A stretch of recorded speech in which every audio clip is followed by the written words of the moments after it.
Adam made love to his wife, Eve, and she became pregnant and gave birth to Cain. She said, "With the help of the Lord I have brought forth a man." Later she gave birth to his brother Abel. Now Abel kept flocks and Cain worked the soil. In the course of time, Cain brought some of the fruits of the soil as an offering to the Lord. And Abel also brought an offering, fat portions from some of the firstborn of his flock. The Lord looked with favor on Abel and his offering, but on Cain and his offering he did not look with favor. So Cain was very angry and his face was downcast.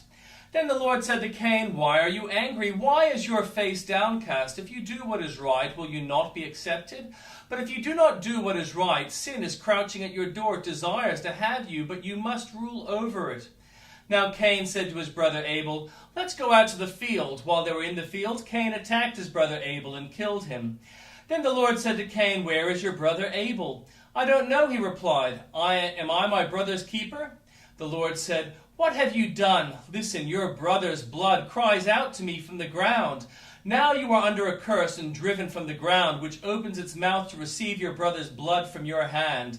When you work the ground, it will no longer yield its crops for you. You will be a restless wanderer on the earth." Cain said to the Lord, "My punishment is more than I can bear. Today you are driving me from the land, and I will be hidden from your presence. I will be a restless wanderer on earth, and whoever finds me will kill me." But the Lord said to him, "Not so. Anyone who kills Cain will suffer vengeance 7 times over." Then the Lord put a mark on Cain, so that no one who found him would kill him. So Cain went out from the Lord's presence and lived in the land of Nod, east of Eden. Cain made love to his wife, and she became pregnant and gave birth to Enoch. Cain was then building a city. Then he named it after his son Enoch. To Enoch was born Irad, and Irad was the father of Mehuel, and Mehuel was the father of Methuselah, and Methuselah was the father of Lamech. Lamech married 2 women, one named Adah and the other Zillah. Adah gave birth to Jabal. He was the father of those who live in tents and raise livestock. His brother's name was Jubal. He was the father of all who played stringed instruments and pipes. Zillah also had a son, Tubal-Cain, who was forged all kinds of tools out of bronze and iron. Tubal-Cain's sister was Naamah. Lamech said to his wives, "Adah and Zillah, listen to me. Wives of Lamech, hear my words. I have killed a man for wounding me, a young man for injuring me. If Cain is avenged 7 times, then Lamech 77 times. Adam made love to his wife again, and she gave birth to a son, named him Seth, saying, "God has granted me another child in place of Abel, since Cain killed him." Seth also had a son, and he named him Enosh. At that time, people began to call on the name of the Lord. This is the written account of Adam's family line. When God created mankind, he made them in the likeness of God. He created them male and female and blessed them, and he named them mankind when they were created. When Adam had lived 130 years, he had a son in his own likeness, in his own image, and he named him Seth. After Seth was born, Adam lived 800 years, and he had other sons and daughters. Altogether, Adam lived a total of 930 years, and then he died.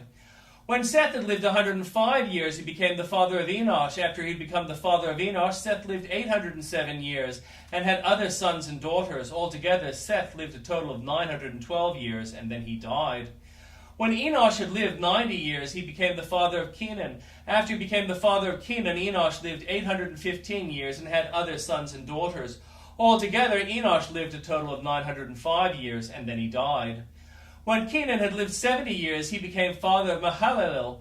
After he became the father of Mahalalel, Canaan lived 840 years and had other sons and daughters. Altogether, Canaan lived a total of 910 years, and then he died.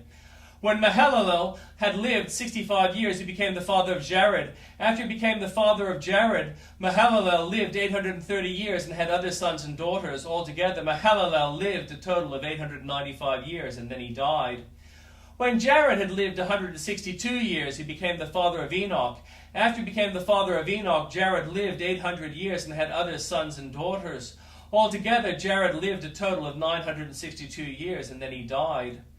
When Enoch had lived 65 years, he became the father of Methuselah. After he became the father of Methuselah, Enoch walked faithfully with God 300 years and had other sons and daughters.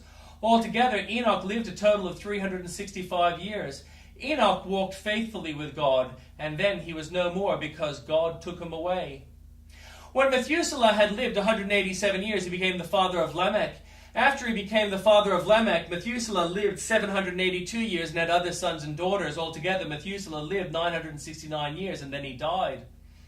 When Lamech had lived 182 years, he had a son. He named him Noah, and he said, "He will comfort us in the labor and painful toil of our hands caused by the ground the Lord has cursed."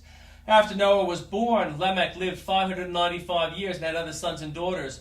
Altogether, Lamech lived 777 years, and then he died.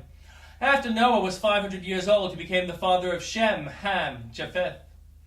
When human beings began to increase in number on the earth and daughters were born to them, the sons of God saw that the daughters of humans were beautiful, and they married any of them they chose. Then the Lord said, "My spirit will not contend with humans forever, for they are mortal. Their days will be 120 years. The Nephilim were on earth in those days, and they also afterwards, when the sons of God went to the daughters of humans, and they had children by them. They were the heroes of old, men of renown. The Lord saw how great the wickedness of the human race had become on the earth, and that every inclination of the thoughts of the human heart was only evil all the time. The Lord regretted that he had made human beings on earth, and his heart was deeply troubled. So the Lord said, I will wipe from the face of the earth the human race I have created, and with them the animals, the birds, and the creatures that move along the ground, for I regret that I have made them. But Noah found favor in the eyes of the Lord. This is the account of Noah and his family. Noah was a righteous man, blameless among the people of his time, and he walked faithfully with the God. Noah had 3 sons, Shem, Ham, and Japheth. Now the earth was corrupt in God's sight, and was full of violence. God saw how corrupt the earth had become, for all the people on earth had corrupted their ways. So God said to Noah, I'm going to put an end to all people, for the earth is filled with violence because of them. I am surely going to destroy both them and the earth. So make yourself an ark of cypress wood, make room in it, and coat it with pitch inside and out. This is how you are to build it. The ark is to be 300 cubits long, 50 cubits wide, and 30 cubits high.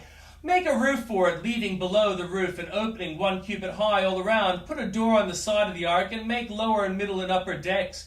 I am going to bring floodwaters on the earth to destroy all life under the heavens, every creature that has the breath of life in it. Everything on earth will perish. But I will establish my covenant with you, and you will enter the ark, you and your sons, and your wife, and your sons' wives with you. You are to bring into the ark 2 of all living creatures, male and female, to keep them alive with you. 2 of every kind of bird, of every kind of animal, and of every kind of creature that moves along the ground will come to you and be kept alive. You are to take every kind of food that is to be eaten and store it away as food for you and for them. Noah did everything just as God commanded him. And the New Testament reading. After Jesus was born in Bethlehem in Judea during the time of King Herod, Magi from the east came to Jerusalem and asked, Where is the one who has been born King of the Jews? We saw his star when it rose and had come to worship him. When King Herod heard this, he was disturbed, and all Jerusalem with him. When he had called together all his people's chiefs, priests, and teachers of the law, he asked them where the Messiah was to be born. In Bethlehem in Judea, they replied, for this is what the prophet has written. But you, Bethlehem, the land of Judah, are by no means least among the rulers of Judah, for out of you will come a ruler who will shepherd my people Israel. Then Herod called the Magi secretly and found out from them the exact time the star had appeared. He sent them to Bethlehem and said, Go and search carefully for the child. As soon as you find him, report to me, so that I too may go and worship him. After they had heard the king, they went on their way, and the star they had seen when it rose went ahead of them until it stopped over the place where the child was. When they saw the star, they were overjoyed. On the coming to the house, they saw the child with his mother, Mary, and they bowed down and worshipped him. Then they opened their treasures and presented him with gifts of gold, frankincense, and myrrh. And having been warned in a dream not to go back to Herod, they returned to their country by another route. When they had gone, an angel of the Lord appeared to Joseph in a dream. Get up, he said. Take the child and his mother and escape to Egypt. Stay there until I tell you, for Herod is going to search for the child to kill him. So he got up, took the child with his mother during the night, and left for Egypt, where he stayed until the death of Herod, and so was fulfilled what the Lord had said through the prophet, Out of Egypt I called my son. When Herod realized that what he had been outwitted by the Magi, he was furious, and he gave orders to kill all the boys in Bethlehem and its vicinity, who were 2 years and old and under, in accordance with the time he had learned from the Magi. Then what was said through the prophet Jeremiah was fulfilled. A voice is heard in Ramah, weeping in great mourning, Rachel weeping for her children, and refusing to be comforted because they are no more. After Herod died, an angel of the Lord appeared in a dream to Joseph in Egypt and said, "Get up, take the child and his mother, and go to the land of Israel, for those who were trying to take the child's life are dead." So he got up, took the child and his mother, and went to the land of Israel.